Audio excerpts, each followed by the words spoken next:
Prințul Grigore Sturza a fost fiul din prima căsătorie a lui Mihail Sturza cu Elisabeta Rossetti. Născut în 1821, prințul Grigore Sturza a fost o figură interesantă în epocă. A fost considerat la vremea respectivă unul dintre cei mai bogați sau chiar cel mai bogat om din Moldova. A urmat studii la școlile de la Paris și Berlin. Prințul a avut o viață aventuroasă și era cunoscut pentru însușirile sale fizice. Se antrena într-o sală proprie de gimnastică. Porecla sa, Beizadeh Vițel, se datora faptului că se antrena cărând în spate, în fiecare dimineață, un vițel.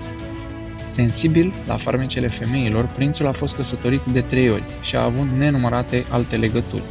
A fost pașă în armata turcă și a participat la războiul Crimeei între 1853-1856. În calitate de general în armata otomană, sub numele de Muclis Pașa, a primit același grad militar și în armata Moldovei. S-a întors în țară inițial la Iași, împreună cu haremul pe care l-avusese la Constantinopol. A încercat să devină domnitor al Moldovei, candidând în anul 1159 împotriva propriului tată și a lui Alexandru Ioan Cuza. A fost antrenat în politica țării, fiind și un membru important al Partidului Conservator, ajungând în funcția de deputat și mai târziu senator în perioada domniei lui Carol I. În anul 1884 a moștenit moșiile de la Cozmești și Cristești. Moare în 1901 fiind înmormântat într-un cavou din cimitirul Mănăstirii Agape. Prăjitura din capul podului. Cea mai amestecată și mai bizară construcție din București, pe ale cărei fațade își dau întâlnire împrățindu-se elemente de epoci și stiluri diferite tăiate în materiale de tot soiul și de toate culorile.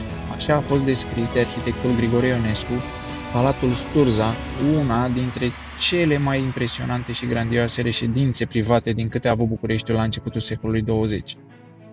În 1897 a cumpărat un teren situat la intersecția șoselei Gianu cu Bulevardul Colțea, astăzi Bulevardul Aviatorilor cu Bulevardul Lascăr Catargiu, în imediata vecinătate a Palatului Victoria de astăzi. Construit în perioada 1897-1901, somptuosul palat n-a putut fi integrat în niciun stil arhitectural. Grigore Sturza a dispus construirea palatului după planurile arhitectului german Julius Reinecke, iar grandiosul edificiu a reflectat din plin personalitatea proprietarului și dorința acestuia de etalare a averii și a rangului. Din pricina formei aproape cubice, dar mai ales a stilului eclectic somptuos, clădirii Palatului Sturza i s-a mai spus și prăjitura din capul podului sau prăjitura sturzeștilor. Soarta a făcut ca prințul să nu se poată bucura de palat. Anul 1901, an în care a fost terminată construcția, este și anul în care prințul a sfârșit din viață. După moartea lui, urmașii au vândut clădirea statului, în 1904.